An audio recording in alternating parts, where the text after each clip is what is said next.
فَمِنْهُمْ مَنْ هَدَّ اللَّهُ وَمِنْهُمْ مَنْ حَقَّتْ عَلَيْهِ الضَّلَالَةُ فَسِيرُوا فِي الْأَرْضِ فَانْظُرُوا كَيْفَ كَانَ عَاقِبَةُ الْمُكَذِّبِينَ. Dieu dit très certainement, nous avons envoyé des messagers dans chaque prophète, dans chaque nation plutôt, dans chaque nation, pour leur dire, adorez Dieu, sans l'associer avec qui ou quoi que ce soit, dans sa souveraineté, dans ses attributs, dans sa divinité et dans son adoration, et écartez-vous des œuvres de Satan. Et il y a eu parmi eux que Dieu avait dirigé parce qu'ils ont voulu, ils ont cherché à être dirigés. Et parmi eux, ceux qui ont suivi l'égarement, et Dieu les a laissés dans l'égarement. Et Dieu défie l'humanité en disant Fasiru fil ard, fanzuru kayfa kana aqibatul mukaththibin. Dieu dit sillonnez la terre et vous verrez les preuves même que Dieu avait envoyé des prophètes. Et vous verrez des preuves que des gens ont été châtiés pour avoir refusé le message, rejeté le message des prophètes. Dieu nous dit sillonnez la terre. Wallahi billahi, la science archéologique confirme aujourd'hui que aucune nation de cette terre, sur cette terre, n'a manqué, n'est-ce pas, de recevoir un prophète de Dieu. La science archéologique confirme ça. Que chaque nation a reçu de la part de Dieu un messager, la visite des messagers. Et cela est reconnu même aujourd'hui par les chrétiens. Car dans un livre intitulé Manuel biblique de Halley, à la page 64, l'auteur chrétien protestant a fait un rapport rapportant les propos des archéologues. Il dit que dans chaque nation, il y a eu quelqu'un pour diriger les gens vers le droit chemin. Et il ajoute en disant, les archéologues affirment que chaque nation sur cette terre avait la connaissance du Dieu unique et adorait le vrai Dieu. Et que le polythéisme et l'idolâtrie n'ont intervenu qu'après le passage des prophètes pour égarer l'humanité. C'est-à-dire, ils connaissaient le vrai Dieu, mais après cela, l'idolâtrie et le polythéisme sont venus. Et les gens se sont détournés de la voie de Dieu. Mais comment est-ce que ces choses sont-elles arrivées? Mais le Coran nous a annoncé cela. Le Coran, la science archéologique confirme cela, et le Coran nous a annoncé cela 15 siècles avant, en disant qu'effectivement, toutes les nations avaient la connaissance d'un Dieu unique et l'adoraient sans l'associer avec qui ou quoi que ce soit, mais c'est juste après que l'idolâtrie et le polythéisme ont fait leur apparition. Nous trouvons cela dans la même sourate que j'ai citée ici, sourate Nahl. Cette fois-ci au verset 63, Dieu dit, s'adressant à son prophète, Tallahi, laqad arsalna ila umami min qablik, fazayyana lahum shaytanu a'malahum, fahuwa waliyhum al-yawma, wa lahum azabun alim. Dieu dit dans ce passage du Coran, chapitre 16, verset 63, Tallahi, laqad arsalna ila umami min qablik. Oh Muhammad, nous avons certainement envoyé des messagers avant toi, dans chaque nation. Fazayyana lahum shaytanu a'malahum. Mais après le passage des prophètes, Satan est venu. Il a embelli leurs œuvres. Il les a détournés de la voie de Dieu. Fahuwa waliyuhumul yawm. Aujourd'hui, il est leur maître. Il dirige leurs affaires. Walahum azabun alim. Mais en dernier jour, ils vont grincer les dents. Donc le Coran confirme cela. Que chaque nation sur cette terre a reçu la visite des messagers de Dieu. C'est normal que chaque nation puisse recevoir de Dieu la visite des messagers de Dieu. C'est normal, parce que tous nous avons été créés dans le noble but de vouer un culte pur et sincère qu'à Dieu seul. Mais là où il se pose un problème, c'est là où nous revenons dans notre thème maintenant. Parce qu'on a montré que le musulman avait une position réaliste. Chez nous, Jésus-Christ est un être humain, mais pas comme les autres, il s'agit d'un messager de Dieu. Nous croyons à sa naissance miraculeuse, c'est-à-dire qu'il est né d'une mère et n'avait pas de père, mais le Coran nous montre clairement que cette façon de naître ne pourra en aucune manière nous étonner, car Dieu a créé Adam sans père, sans mère. Adam n'avait pas goûté à la fange comme Jésus, Adam n'a pas porté de couche ou cache-couche comme Jésus, Adam n'a pas tété au sein d'une femme comme Jésus, Adam n'est pas resté dans les liquides amniotiques d'une femme comme Jésus, Adam est sorti adulte avec des barbes. Donc Ève est née sans mère, Adam était considéré comme étant son père parce qu'elle a été tirée de son côté. Et Jésus-Christ qui est né sans père avec une mère, et nous qui naissons selon la loi commune avec des pères, et des mères. Voilà les 4 façons dont Dieu a créé la race humaine. Et on nous dit donc si Jésus, peut-être Dieu parce qu'il est né sans père et avait une mère, donc Adam serait plus Dieu que Jésus, parce qu'il n'avait ni père ni mère. Est-ce que vous comprenez? Mais malgré cela, Dieu nous montre que cela ne vous étonne pas. C'est ainsi que Dieu a créé les choses, et il a façonné Jésus dans le ventre de sa mère par sa parole de kun fayakun idha arada shay'an an yaqula lahu kun fayakun. Alors, mais nous les musulmans, nous ne croyons pas que Jésus soit Dieu. Nous ne croyons pas que Jésus-Christ soit le Fils de Dieu. Nous disons simplement qu'il est un prophète de Dieu. Et nous ne croyons pas aussi que Jésus-Christ soit venu pour donner sa vie à la croix, afin que par la croyance, par notre croyance à sa mort sur la croix, comme croient les chrétiens, nous puissions obtenir le pardon de nos péchés et recevoir la vie éternelle. Nous disons que cet enseignement ne vient pas de Jésus-Christ. Jésus n'a jamais donné un tel enseignement. C'est pourtant les enseignements des chrétiens sur Jésus. Il faut bien me comprendre sur ce point. Ce n'est pas un enseignement de Jésus, mais un enseignement des chrétiens sur Jésus. C'est 2 choses différentes, ça. Peut-être qu'il y aura des preuves. Des frères vont avancer des preuves pour montrer que non, nous avons tort. Et nous ne croyons pas que Jésus, que les Juifs ont tué Jésus-Christ sur la croix. Et maintenant, le problème qui reste, comme on a dit que Dieu a envoyé des messagers partout, dans le monde, mais les Juifs et les chrétiens et les musulmans sont unanimes pour dire que c'est de la descendance d'Abraham que Dieu devait susciter un prophète par qui l'humanité tout entière sera sauvée. C'est de la descendance d'Abraham, le père des croyants. Et c'est sur l'identité exacte de cet ultime messager de Dieu, par qui l'humanité tout entière sera sauvée, que les Juifs, les chrétiens et les musulmans se divisent. Donc les Juifs disent c'est leur Messie, pourtant ils attendaient ces Messies-là quand ils étaient encore dominés par les Égyptiens. Sous la domination babylonienne, ils l'attendaient. Sous la domination médo-perse, il attendait. Sous la domination grecque, il attendait. Sous la domination romaine, il attendait. Lorsqu'ils étaient persécutés par Hitler, il attendait. Lorsqu'ils étaient persécutés par les chrétiens en Europe, il attendait. Mais aujourd'hui, ils ne sont persécutés par personne. C'est eux qui dominent le monde. Et le Messie viendra alors les sauver en quoi? Les aider en quoi? Si c'est eux maintenant qui dominent le monde. Il viendra les sauver, les aider en quoi? Parce que c'est eux qui dominent maintenant le monde. Alors si eux maintenant dominent le monde, même ceux qui les avaient persécutés hier, ils les dominent aujourd'hui, où est le Messie? Nous disons non, le Messie est passé. Le Messie était déjà venu, en la personne de Jésus-Christ, mais ils ne l'ont pas reconnu. Et peut-être qu'ils attendent le Messie, leur Messie, qu'ils viennent les sauver contre les Arabes. Parce que c'est ce que les gens doivent savoir. Quand les Juifs étaient persécutés partout en Europe, ils n'ont eu la vie sauve qu'en s'exilant vers les pays arabes musulmans, où ils ont vécu en paix jusqu'à connaître leur âge d'or pour la première fois dans leur histoire, comme cela est confirmé par leurs propres historiens. Mais la reconnaissance de l'âne, ce sont des riades. Ils se sont retournés contre les Arabes et les musulmans. Allah nous dit la takhizul yahud wa nasara awliya ba'duhum ba'd awliya. Ne les prenez pas pour alliés. Ils sont alliés entre eux. Ils se sont retournés. Walakin la taqumu sa'a. La taqumu sa'a. Kama qala Rasul sallallahu alayhi wa sallam, la taqumu sa'a hatta yaqtulu al-muslimuna al-yahuda. C'est ce que le prophète a dit. De tout ce qui se passe aujourd'hui dans le monde, les désordres ont tué les musulmans partout, tout. C'est l'objet de la prophétie. Le prophète nous a annoncé toutes ces choses-là. Tout ce que vous voyez, les femmes marcher nues ici dans la rue, là, porter des habits n'importe quoi, faire des cheveux n'importe quoi, tout ça c'est l'objet de la prophétie. Le prophète nous a dit, vous verrez, il arrivera un moment où les femmes vont s'habiller, mais elles seront pourtant nues. Il a dit ça.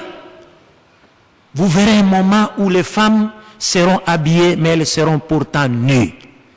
Ils feront des modèles de cheveux, leurs têtes deviendront comme des têtes de chameaux. C'est le prophète long, avec des modèles de mèches. Le prophète nous a annoncé. Le prophète, lui, elles vont transformer la couleur, même changer la couleur de leur peau. Il nous a annoncé cela. Ces choses doivent arriver. Et le prophète dit, il arrivera même un moment où une mère et sa fille se disputeront un homme. Ça doit arriver. Lisez les prophéties de Mohammed sallallahu alayhi wa sallam relativement à notre époque.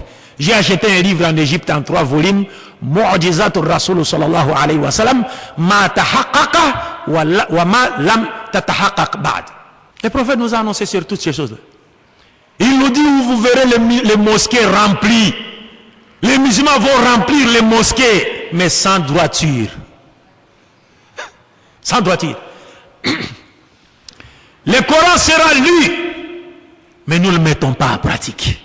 C'est pourquoi l'autre fois j'ai dit, vous savez, aujourd'hui, il arrive même que lorsque l'un de nous, musulmans, il dit A'udhu billahi minash shaytanir rajim. Quand Satan attend ça, il écoute ça, Satan, Iblis, il rit. Regarde mon ami là. Il est en train de demander la protection de Dieu contre moi.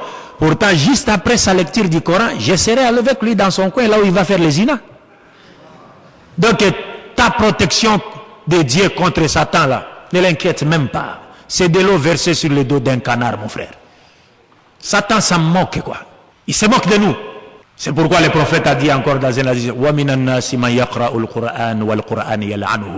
il y a des gens qui lisent le Coran, mais le Coran les maudit. Il y a des gens qui lisent le Coran, mais le Coran les maudit. Comment le Coran peut maudire? Parce que quand tu as lu quelque chose dans le Coran, Dieu t'a interdit quelque chose et tu l'as fait après l'avoir lu, le Coran te maudit. Le prophète dit dans un autre hadith, Iqra al-Qur'an ma nahaka. Fa'in lam yanhaka falasta taqra'u. Le prophète nous montre que si ta lecture du Coran ne t'ordonne pas le bien et ne t'interdit pas le mal, alors sache que tu n'as pas lu le Coran. Parce que le Coran est venu pour ordonner le bien et interdire le mal. Ce n'est pas une lecture perroquet. وَنُنَزِّلُ مِنَ الْقُرْآنِ مَا هُوَ شِفَاءٌ وَرَحْمَةٌ لِلْمُؤْمِنِينَ وَلَا يَزِيدُ الظَّالِمِينَ إِلَّا خَسَارًا وَالظَّالِمُونَ نَحْنُ الْمُسْلِمُونَ في هذا الزمن. L'autre fois j'ai dit, parce qu'il y a un hadith qu'on aime souvent citer, où le prophète dit خَيْرُكُمْ مَنْ تَعَلَّمَ الْقُرْآنَ وَعَلَّمَهُ. Le meilleur d'entre vous, c'est lui qui a appris le Coran et il l'a appris. Alors les gens s'empressent à dire le meilleur d'entre vous est celui qui a appris le Coran et il l'a appris, c'est-à-dire Allazi ta'allama al-Qur'an wa 'allamahu ila ghayrihi. C'est-à-dire celui qui a appris le Coran et il l'a enseigné aux autres. Non, ce n'est pas ça l'essence du hadith.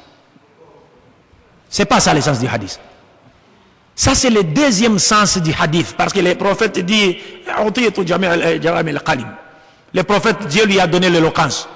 Il peut dire un mot, une phrase, et cette phrase a 10 sens.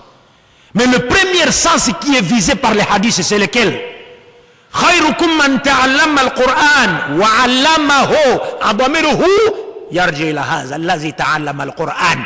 Le meilleur d'entre vous est celui qui a appris le Coran et le Coran l'a appris. Lui, le Coran l'a informé sur ce que Dieu attend de lui, sur ce qu'il doit faire comme bien et ce dont il doit s'écarter comme le mal. Et il le met en pratique, c'est celui-là le meilleur. Et non, toi tu apprends le Coran, tu enseignes aux autres et tu oublies ta propre personne. Tu peux pas être meilleur. Le mot khayr en islam est lié avec le tatbiq, la pratique. Khayr en islam, c'est avec la pratique. C'est pas avec la bouche. Alors bref, pour ne pas trop abuser de votre temps. Donc ici, le problème c'est sur l'identité exacte de ces messagers.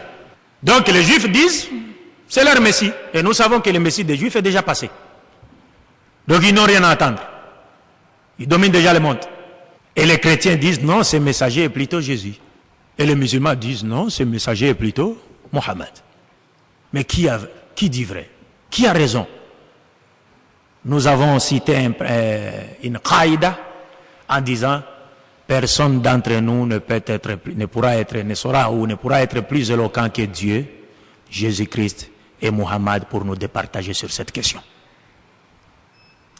C'est pourquoi je m'en vais au deuxième point. Je vais aller rapidement parce que, Inch'Allah, le thème de cette conférence sortira dans l'avenir sur des supports audio et vidéo. Inch'Allah ta'ala. Et j'ai un autre thème que j'ai écrit en Égypte. On a travaillé ensemble avec mes professeurs qui s'intitule هل المسيحية من عند الله أم من عند الشيطان انتهى الحوار. Parce que c'était une réponse aux prêtres égyptiens qui attaquent les musulmans en Égypte. Alors bref, nous avons dit que nous allons traiter les concepts définitionnels du terme sauveur de toute l'humanité. Vous devez savoir, je m'excuse, ou je vais carrément les prendre par ici. Désolé, merci. Vous pouvez prendre des notes, c'est très important. Et il y aura des critères, les critères que ce sauveur de l'humanité doit remplir pour qu'il soit reconnu en tant que tel, c'est très important. Et ces critères, quand je l'ai traité avec beaucoup de pasteurs, chez moi et ailleurs, la plupart d'entre eux se sont convertis en islam sans même avoir écouté mes arguments. Les critères seulement. À partir des critères, ils ont compris qui était le messager de Dieu destiné à l'humanité tout entière. Mais je commence par le second point. Je dis qu'on va voir les concepts définitionnels du terme sauveur de toute l'humanité. J'aimerais qu'il soit clair que lorsque je parle du sauveur de toute l'humanité, vous devez le comprendre, du moins dans le contexte qui est le nôtre, vous devez le comprendre comme étant le messager de Dieu destiné à l'humanité tout entière. C'est-à-dire le messager de Dieu par qui l'humanité tout entière sera sauvée. Car Dieu étant lui-même l'auteur du plan de salut de l'humanité, il demeure donc le sauveur de toute l'humanité par excellence, en majuscule. Donc quand je parle du sauveur de toute l'humanité, il faut comprendre par messager de Dieu, par qui l'humanité tout entière sera sauvée. Alors, nous savons que le mot sauveur, c'est, si lorsqu'on regarde dans les dictionnaires, on trouve que le mot sauveur, c'est quelqu'un qui c'est-à-dire qui tire quelqu'un du danger, n'est-ce pas? Qui tire quelqu'un du danger, qui lui apporte une assistance, qui le sauve de la mort, qui le sauve d'un malheur. Mais dans le langage prophétique, les sauveurs de toute l'humanité, selon l'axiome de la révélation divine, le sauveur de toute l'humanité est une personne qui apporte le salut, qui préservera ses bénéficiaires ou les bénéficiaires de la destruction. En faisant quoi? C'est-à-dire, cette personne doit offrir, il leur apporte le salut en leur offrant quoi? La première chose que ce sauveur de toute l'humanité doit offrir à l'humanité pour le sauver, c'est qu'il doit leur offrir une conception de Dieu dépourvue de toute idée polythéiste et idolâtre. Car vous êtes sans le savoir, vous savez comme moi que la première question en matière de foi, la première question dans les domaines religieux, c'est la connaissance de Dieu. Dieu dit, dans un hadith qudsi, il dit, Arifuni qabla an ta'budun. Connaissez-moi avant de m'adorer. C'est-à-dire, il ne faut pas chercher à adorer Dieu avant de l'avoir connu. Nous devons d'abord chercher à connaître Dieu pour ensuite faire quoi? L'adorer. Et même dans la Bible judéo-chrétienne, Dieu dit quelque part dans le livre d'Osée 6.4, il dit, mon peuple se perd parce qu'il lui manque la connaissance. Donc la première chose, c'est que ce sauveur de l'humanité doit offrir à celle-ci, c'est-à-dire à l'humanité, une conception de Dieu dépourvue de toute idée idolâtre et polythéiste. Et nous savons comment le prophète Mohammed sallallahu alayhi wa sallam nous a présenté Dieu, comment il nous a décrit Dieu. C'est-à-dire la nature de Dieu est résumée dans la sourate Ikhlas, que chacun de nous pourra lire. Le deuxième point, c'est que ce sauveur de toute l'humanité doit donner aux humains un code parfait de conduite et de moralité. Il doit offrir à l'humanité un code parfait de conduite et de moralité. Parce que vous savez qu'aujourd'hui, les problèmes du monde actuel, c'est un problème spirituel et moral. Tous les savants, tous les observateurs disent que les problèmes plutôt du monde actuel, c'est un problème spirituel et moral. On a perdu les repères spirituels. On a perdu le repère moral. Toutes les vraies valeurs spirituelles et morales de l'humanité sont presque détruites. Et quelques-unes restent exceptionnellement dans le monde musulman ou parmi les musulmans. Parce que si on cherchait même à comparer les taux de sida entre les pays ici, vous trouverez que les taux les moindres sera trouvé dans le monde musulman. Pourquoi? Parce que nous appelons l'humanité à se soumettre à un système que personne ne contrôle, si c'est Dieu lui-même. Alors que les autres voudraient nous soumettre à des systèmes qu'eux ont bidouillés, qu'eux ont créés et qu'ils contrôlent pour leurs intérêts égoïstes. Alors, le troisième point, ce que doit faire un sauveur, c'est qu'il doit donner aux humains des règlements ou des principes clairs pour leur gouvernement social, économique et politique. Le prophète Mohammed n'a pas seulement été un prophète, il était également un gouverneur, il était un homme politique, il était un guerrier, il était tout. Le prophète Mohammed, c'est lui qui a étudié sa sira, le sait mieux que moi. Le quatrième point, c'est que le sauveur de toute l'humanité doit veiller et insister sans compromis à l'application de la loi divine sur toute la surface de la terre comme étant le seul et unique moyen par lequel l'humanité entière retrouvera la paix, la joie, le bonheur et la justice perdus dans les jardins d'Éden. Le modèle nous a été donné dans les jardins d'Éden, où vivaient nos premiers parents Adam et Ève. Ils étaient soumis à la loi de Dieu. Ils ont connu la paix, la joie, le bonheur. Mais aujourd'hui, il y a des gens qui œuvrent pour détourner l'humanité de la loi de Dieu. Et Dieu nous pose cette question dans le Coran. Afahukm al-jahiliya yabghun wa man ahsanu min Allahi hukman liqawmi yuqinun. Dieu nous dit dans le Coran. Il voudrait suivre les législations des humains. Qui est meilleur que Dieu en matière de législation pour un peuple qui réfléchit, pour un peuple intelligent? Qui? Dieu a créé les êtres humains, il connaît mieux les êtres humains que quiconque. Il sait ce qui est mieux pour nous et ce qui ne l'est pas. Mais voilà que l'humanité d'aujourd'hui est entrée, il y a des groupes de gens qui œuvrent dans le but de détourner l'humanité de la loi de Dieu, comme l'a fait Iblis dans les jardins d'Éden. Et c'est ce qu'ils sont en train de faire. Et ils ont peur de l'islam, parce que l'islam invite l'humanité à retourner à la loi de Dieu. Alors qu'eux, ils voudraient détourner l'humanité de la loi de Dieu, comme Satan l'a fait dans les jardins d'Éden. Et c'est ce qui explique le conflit aujourd'hui dans le monde, quand on parle du choc de civilisation. Parce qu'il y a certains intellectuels modérés qui ne voudraient pas, certains intellectuels musulmans, soi-disant intellectuels musulmans modérés, qui voudraient qu'on ne parle pas de choc de civilisation, lorsqu'Allah lui-même nous parle des chocs de civilisation dans le Coran.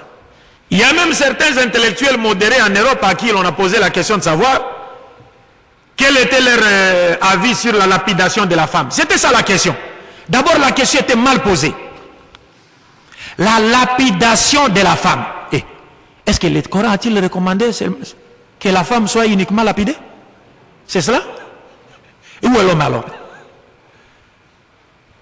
C'est comme si le Coran avait dit lapider uniquement la femme, pas l'homme. Est-ce que vous comprenez? Alors ces intellectuels disaient, ah bon, vous savez, moi j'ai une autre position. Hein. J'ai une autre position, ça exige un débat, des histoires. Quel débat, mon frère? Dieu a dit un point trait. Si Dieu a institué cette loi, le but de cette loi n'est nullement de voir les gens se faire lapider, qu'ils soient hommes ou femmes. Le but de cette loi, c'est de faire peur aux gens pour qu'ils ne commettent pas la fornication et l'adultère.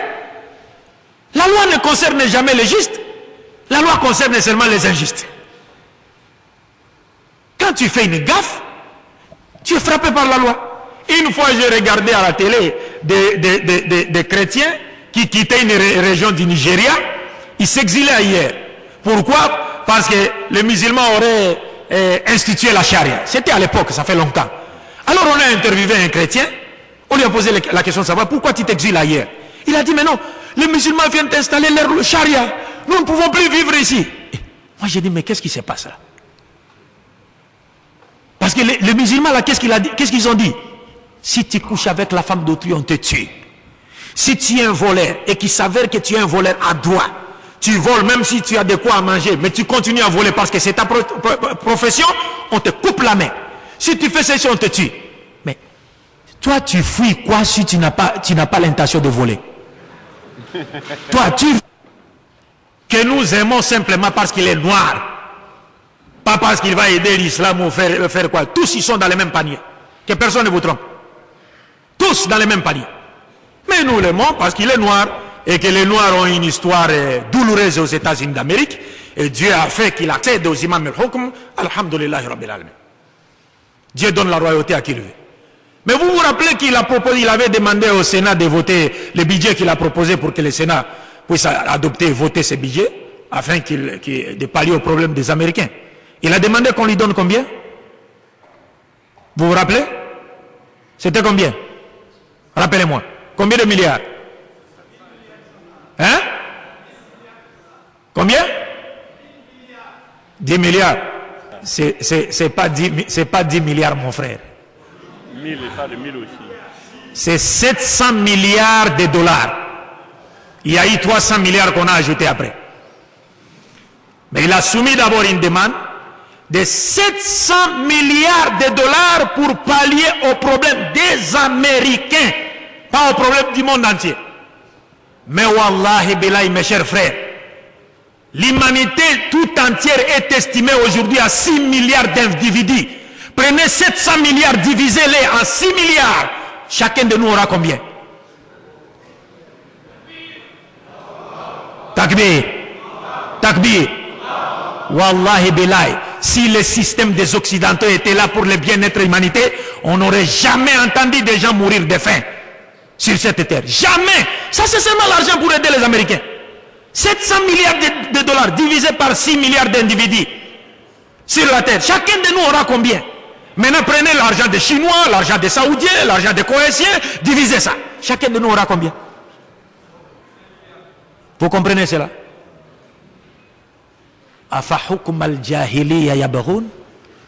Ce sont les lois de la jahiliya, de l'ignorance que les gens voudraient mettre en pratique. Dieu nous pose cette question. Alors que Dieu c'est le meilleur des législateurs. Faites le calcul, vous verrez vous-même. Personne n'allait mourir sur cette terre de faim. Donc bref, le cinquième point, nous disons en fait, le sauveur il doit donner aux humains des enseignements clairs sur la vie après la mort. Le sauveur de l'humanité, de toute l'humanité, doit donner aux humains des enseignements clairs sur la vie après la mort. Vous voyez, parce qu'il y a aujourd'hui des gens qui croient, qui pensent qu'il n'y a pas une autre vie après celle-ci. Vous comprenez? Il y a aujourd'hui des gens qui croient en cela. Il y a des mouvements mystiques dans le monde, qui travaillent même avec beaucoup de dirigeants dans le monde. Et c'est ce qui explique leur sadisme, le sadisme de certains vis-à-vis de leur peuple, parce qu'ils pensent que finalement ils ne comparaîtront pas devant les tribunaux de Dieu pour être récompensés chacun selon ses œuvres. Parce qu'on leur enseigne dans ces mouvements mystiques. Moi j'ai étudié à l'Institut pour une synthèse planétaire, c'est-à-dire là où j'ai étudié tous les mouvements mystiques. Maïkari, Rose-Croix, Ekanka, Fraternité Blanche, toutes ces histoires-là.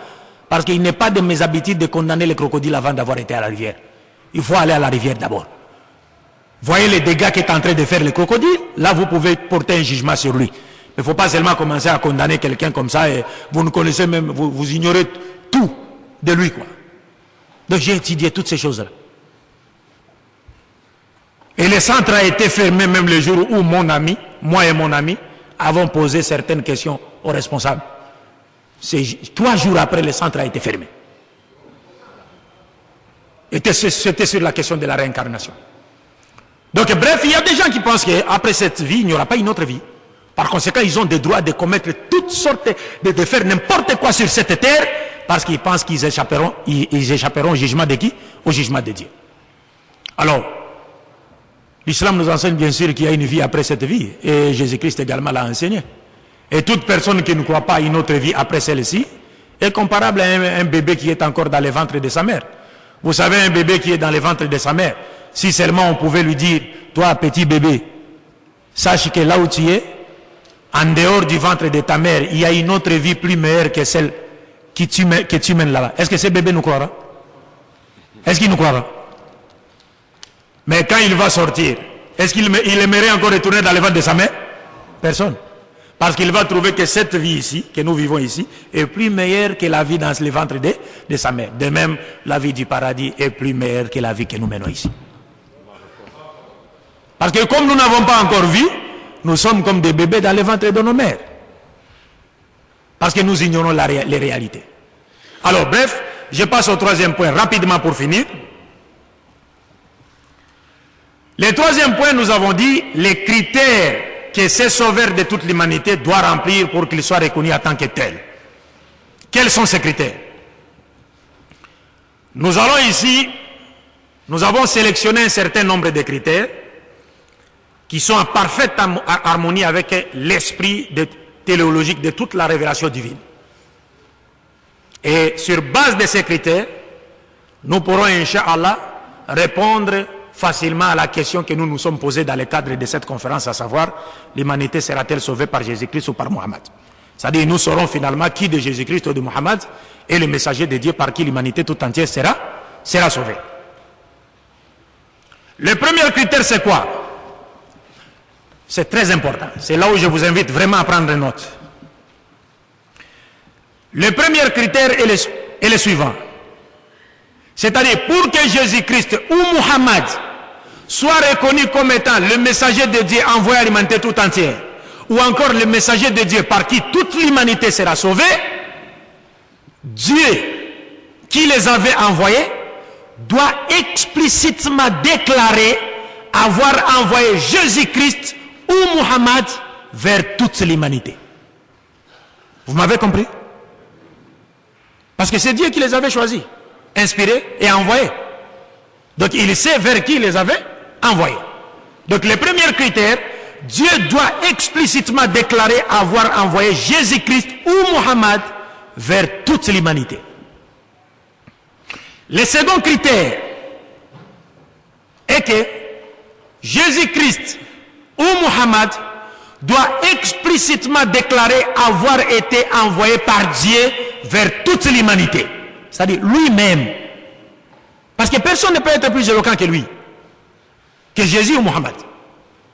Donc Jésus doit le dire et Mohammed doit également le dire. Et ils sont là, parmi nous. À travers quoi? À travers leurs écrits, leurs paroles. Le troisième critère est que Jésus-Christ ou Mohammed doit confirmer le caractère universel de sa mission en ayant de son vivant et pendant son ministère des disciples appartenant à d'autres nations que la sienne. Je me suis fait comprendre? Parce qu'il est absurde de dire que Jésus était envoyé à l'humanité tout entière ou encore Mohammed a été envoyé à l'humanité tout entière lorsqu'on sait que de son vivant et pendant son ministère, il n'avait que des disciples appartenant à sa race et non à d'autres nations. C'est absurde. Celui qui a été envoyé à l'humanité tout entière doit avoir des disciples appartenant à d'autres nations pour confirmer le caractère universel de sa mission. Le quatrième critère, Jésus-Christ ou Mohammed, paix de Dieu soit sur eux, doit confirmer le caractère universel de sa mission en appelant les gens des autres nations à croire en lui en tant que messager de Dieu envoyé également vers eux. Vous comprenez ça? C'est-à-dire nous devons voir Jésus-Christ de son vivant appeler des non-israélites, pas seulement les juifs, appeler même des non-israélites à croire en lui. Et Mohammed également appeler des non-arabes à croire en lui pour confirmer le caractère universel de sa mission.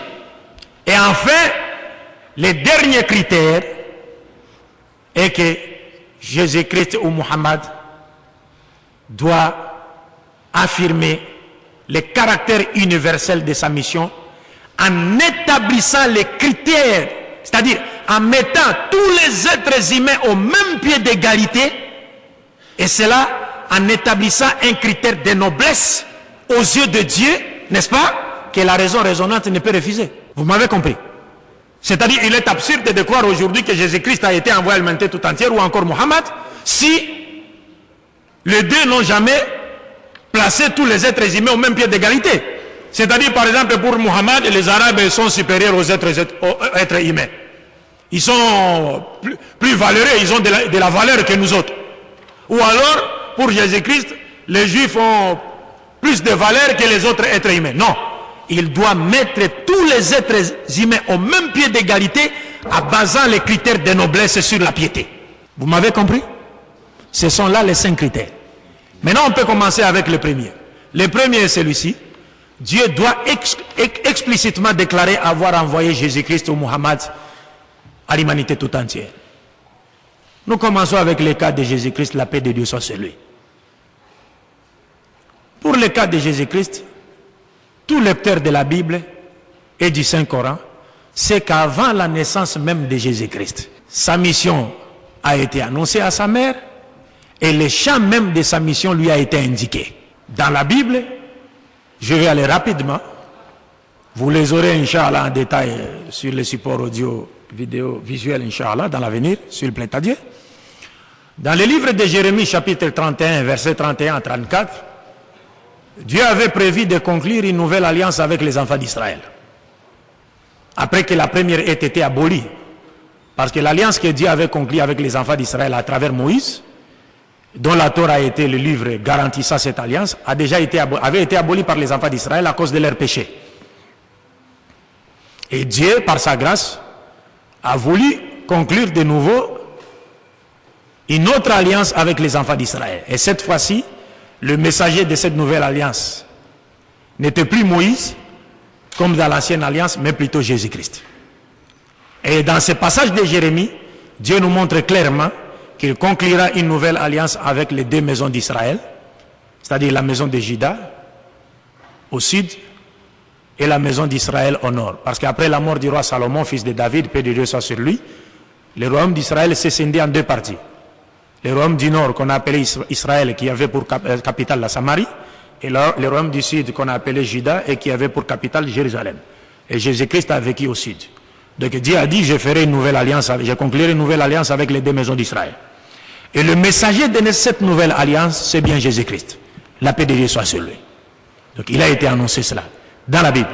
Et avant même sa naissance, dans Matthieu chapitre 1, verset 21, Dieu a envoyé un ange pour dire à Marie que tu enfanteras un fils et tu lui donneras le nom de Jésus.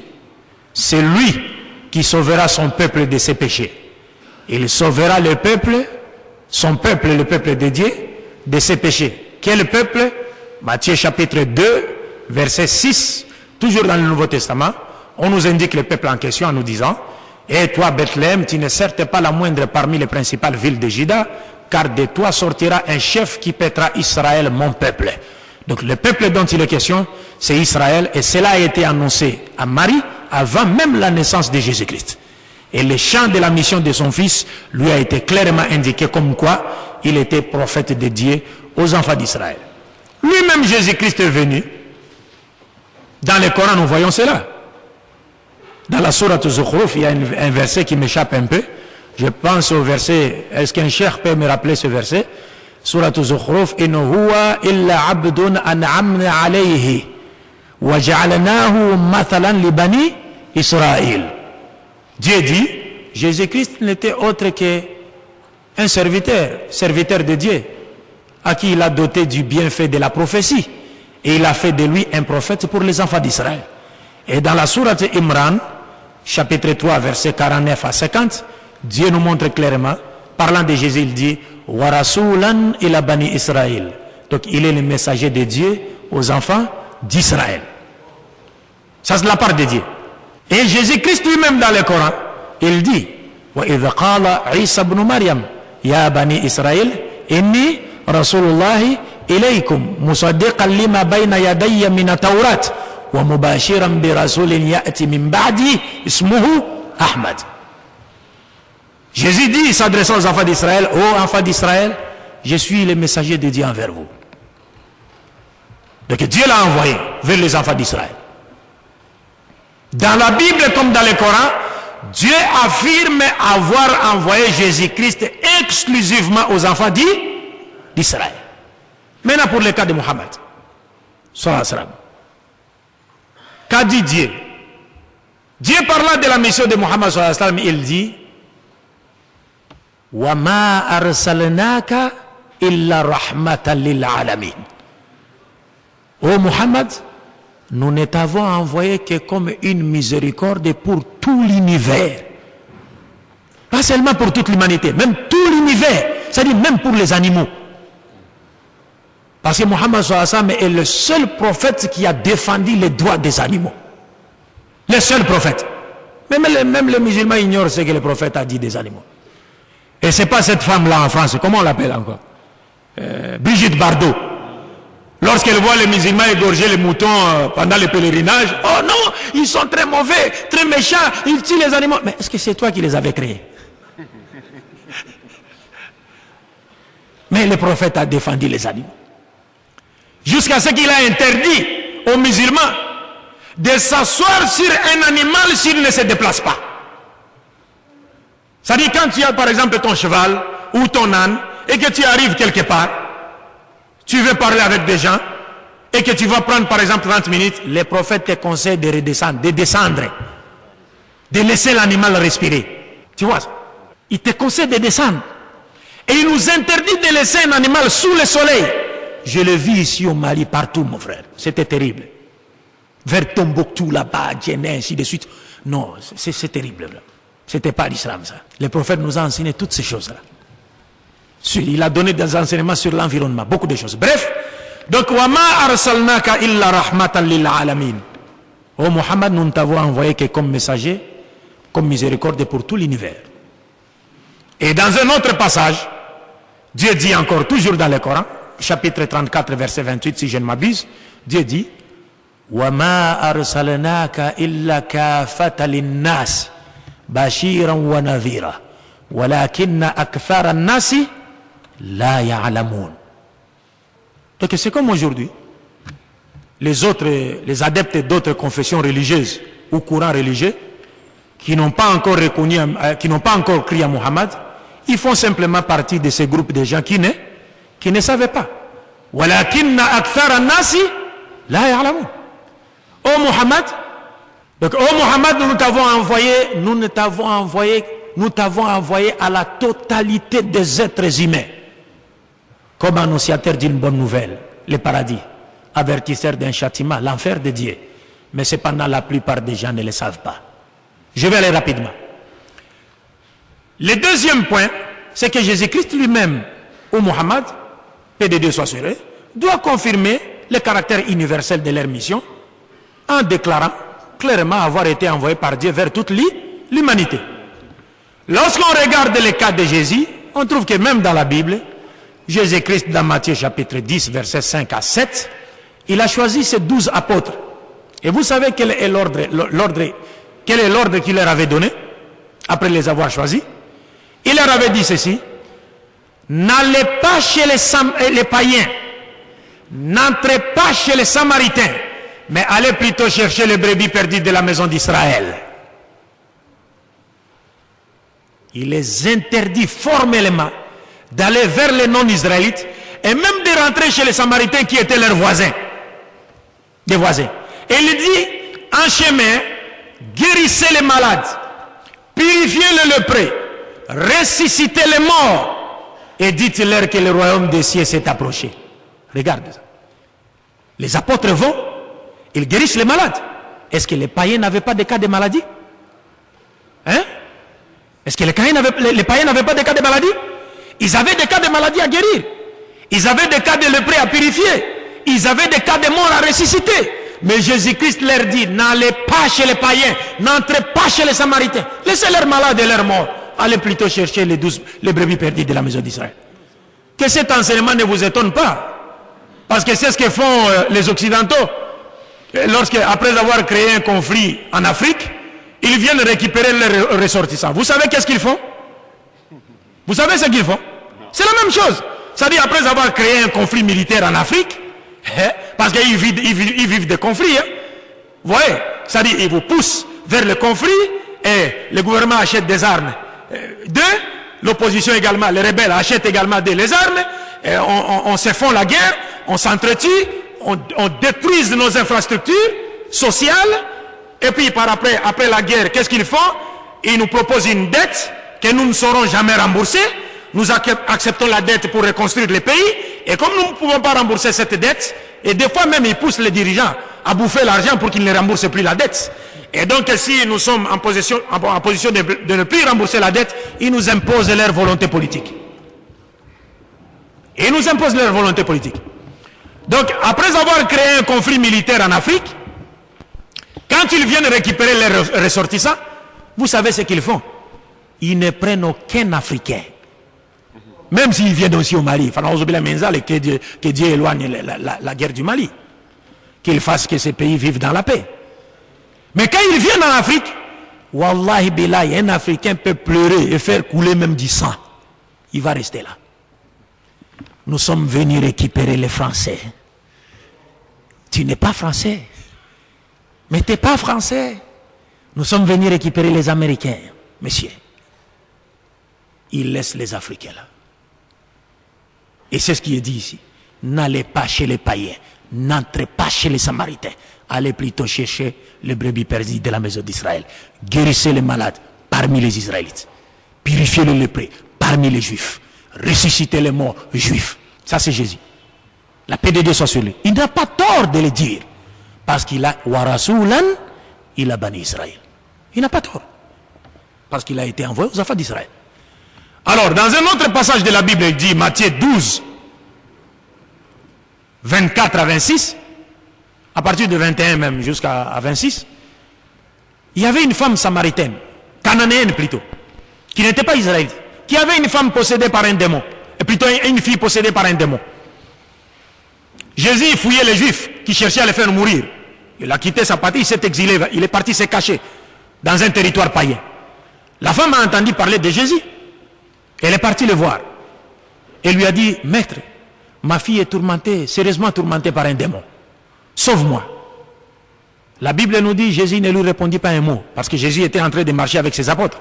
La femme criait derrière, maître, maître, aie pitié de moi, ma fille est sérieusement tourmentée par un démon. Jésus ne s'est pas retourné. Les apôtres de Jésus, au lieu de lui dire, maître, cette femme est en train de crier derrière toi, secours-la. Les apôtres sont partis dire à Jésus, ont plutôt dit à Jésus ceci, maître, elle crie derrière nous, chasse-la. Il faut la chasser. Et tu sais ce que dit, ça c'est Matthieu chapitre 21 jusqu'au verset, chapitre 21, verset, chapitre 15, verset 21 jusqu'à 26. Oui. Et tu sais ce que Jésus-Christ, vous savez ce que le Christ a dit, la paix de Dieu soit sur lui, il s'est retourné pour dire, je n'ai été envoyé qu'aux brebis perdues de la maison d'Israël.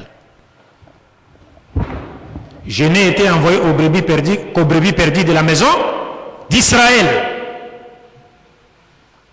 Est-ce que je n'ai été envoyé qu'aux brebis perdues de la maison d'Israël veut dire, j'ai été envoyé alimenter tout entier?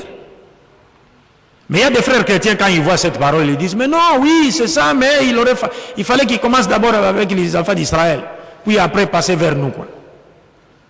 Non, Jésus-Christ est plus que formel. Il a dit à la femme cananéenne, je n'ai été envoyé qu'aux brebis perdues de la maison d'Israël. Et il a continué. La femme a dit, maître, secours-moi. Et Jésus se retourna pour lui dire encore, une seconde fois, il n'est pas bon de prendre le pain des enfants et de les jeter aux petits chiens. Vous avez compris ça? C'est-à-dire, si le prophète Mohammed sallallahu alayhi wa sallam avait tenu un tel propos, oh, mais nous, on n'allait pas boire de l'eau ici. Si le prophète Mohammed sallallahu alayhi wa sallam avait dit à une personne étrangère, il n'est pas bon de prendre le pain des enfants et de les jeter aux petits chiens, mais ça aurait été terrible. Mais parce que si tu demandes à n'importe quel pasteur, qu'est-ce qui est pain, qui sont les enfants et qui sont les chiens? Quand je pose cette question, c'est terrible. Le pain, c'est quoi? Le pain, c'est l'évangile de Jésus-Christ et les miracles qui accompagnaient cet évangile. Les enfants, ce sont les enfants d'Israël. Et les petits chiens, ce sont les non-juifs. Tous les non-juifs. Allahu Akbar. Parce que les juifs considéraient les non-juifs comme étant, ils les qualifiaient de chiens. Parce que le chien est un animal impur chez les juifs. Chez nous en islam, c'est seulement le nez, la narine du chien qui est impur, mais son corps n'est pas impur. Mais par contre, chez les juifs, même le corps est impur. Alors la femme réplique en disant à Jésus, mais maître, le petit chien mange aussi les miettes qui tombent de la table de leur maître. Voyez ça, la sagesse. Ça dit, la femme lui dit, mais maître, je ne demande pas le pain des enfants, Je demande seulement les miettes qui tombent de la table du maître. Si vous me donnez ces miettes, ça ne changera rien du pain des enfants. Donc les enfants peuvent bien manger leur pain et les chiens se contenter des miettes qui tombent de la table du maître. Tu vois cette réponse-là? Alors quand Jésus a entendu cela, il a été vaincu par la réponse de la femme, parce que lui-même a enseigné une histoire, l'histoire du riche et des pauvres Lazare, dans la Bible. Il a dit le pauvre Lazare allait rentrer dans la maison du riche et il se contentait des aliments qui tombaient de sa table. Et lui et le chien du maître, il mangeait ça. Donc il était au courant de cela. Alors quand la réplique de la femme a poussé Jésus à lui dire quoi? Selon la version de Marc, Jésus-Christ lui dira, femme, à cause de cette parole, va, ta fille est guérie. Vous comprenez? À cause de cette parole, va, ta fille est guérie. Alors souvent nos frères chrétiens disent, mais finalement il a assisté. Oui, il a assisté. Mais pourquoi l'a-t-il assisté? C'est pas parce qu'il avait une disposition intérieure positive de bien vouloir assister la femme. Mais c'est parce qu'il a été vaincu par la réponse de la femme et par la foi bravante de la femme, qui n'était pas prête à lâcher l'affaire, pourvu que sa fille soit guérie. Mais le pain était le pain des enfants. Si moi j'achetais du pain pour mes enfants à la pâtisserie ou à la boulangerie, et que mon voisin venait la nuit frapper à ma porte, dire que non, mes enfants ont faim, je n'ai rien à leur donner, est-ce que vous pouvez me donner le pain que vous avez acheté pour vos enfants? Si je lui donnais le pain que j'ai acheté pour mes enfants, pour qu'il donne à ses enfants, est-ce que cela voudrait dire que moi j'ai acheté ces pains pour ses enfants? Non. C'est simplement une assistance en personne en danger. Mais cela ne leur donne nullement le droit sur le pain que j'ai acheté pour mes enfants. Mais nous retirons de cette histoire que Jésus-Christ a clairement indiqué qu'il avait été envoyé comme brebis perdu de la maison d'Israël. C'est pourquoi dans le Coran il a dit,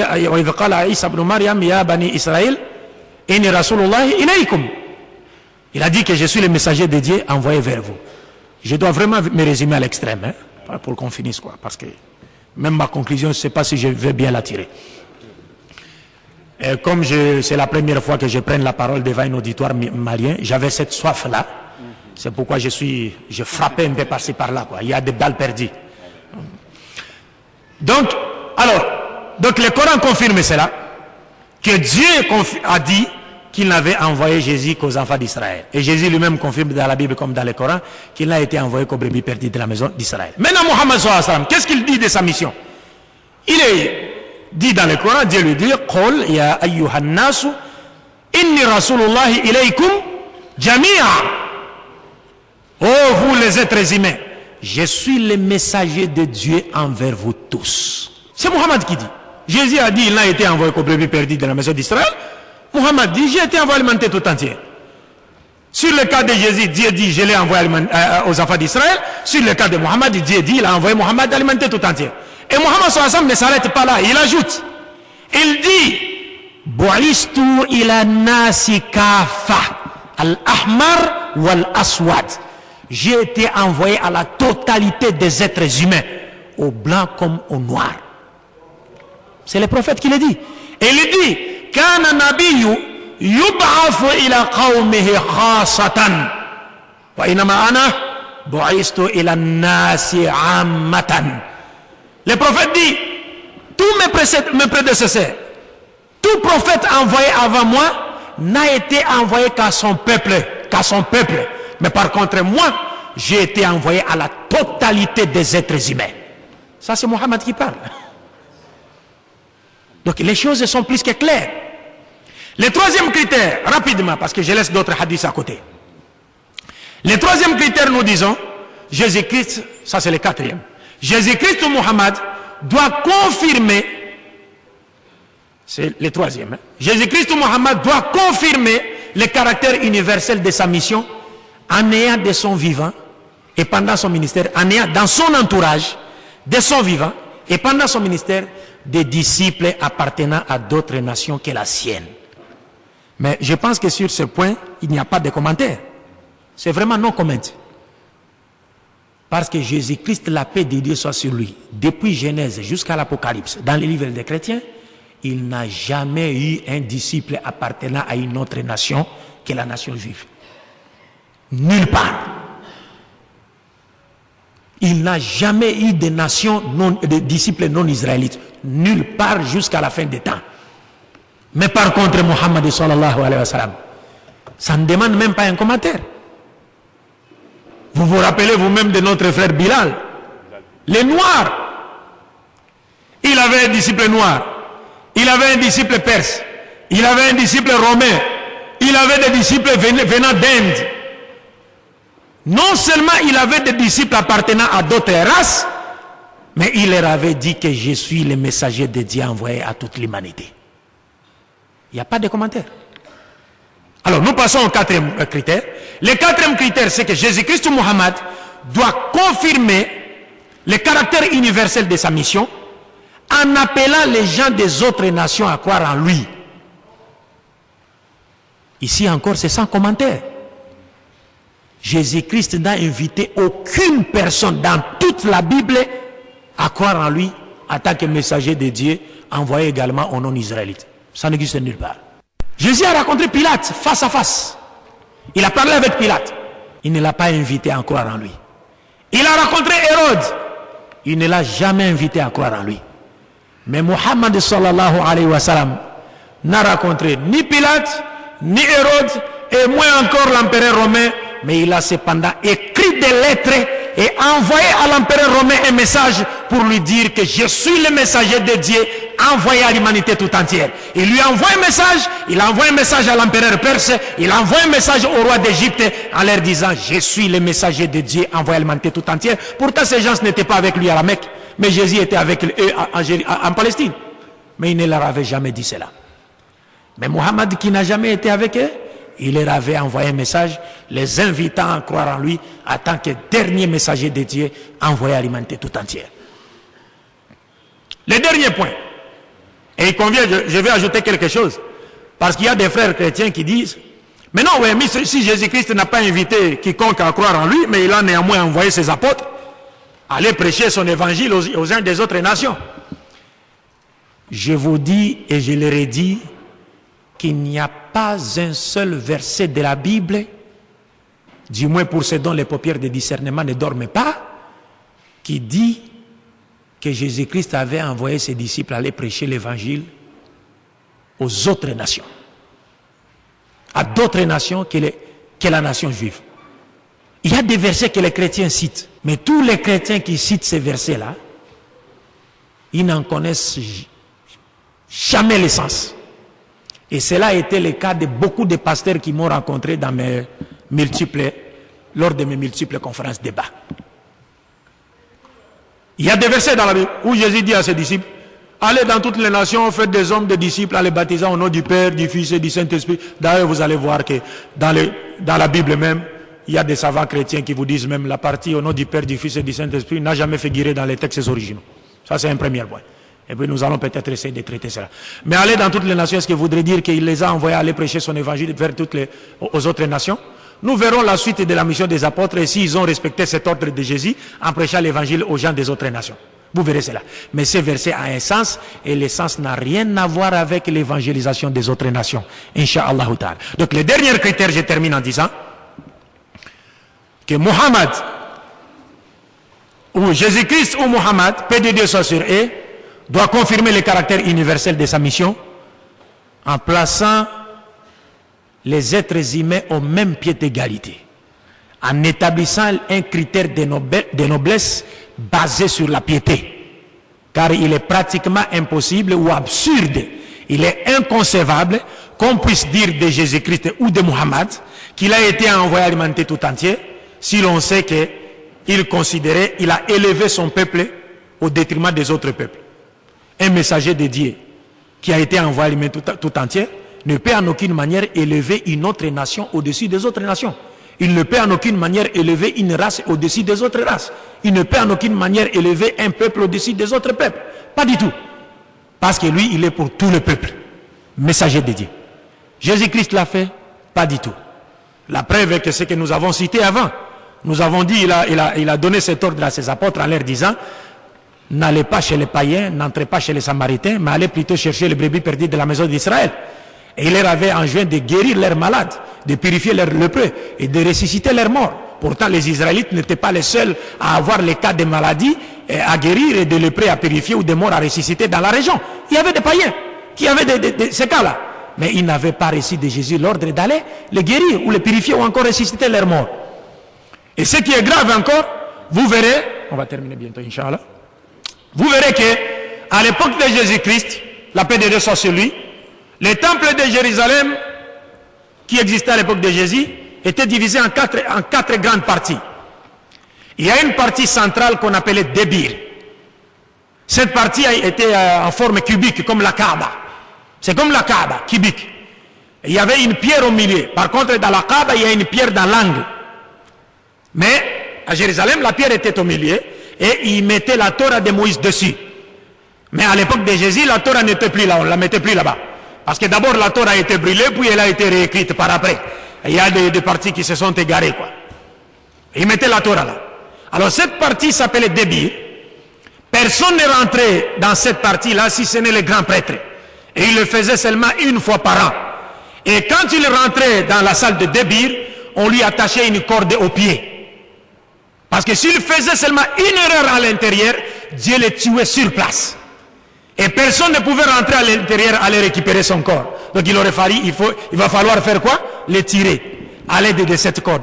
On tire son corps et on va l'enterrer.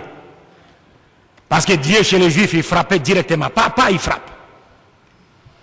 Mais alors venait la seconde salle, seconde partie du temple qu'on appelait Hekal, qui sépare la salle des prêtres avec le Débir.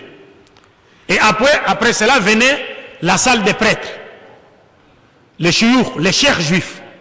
Et après la salle des cheikhs juifs, venait la salle des hommes israélites, qui ne se mélangeaient pas du tout avec les femmes. Les juifs prient comme nous les musulmans, avec des inclinaisons, ruku, et des prosternations, sujoud.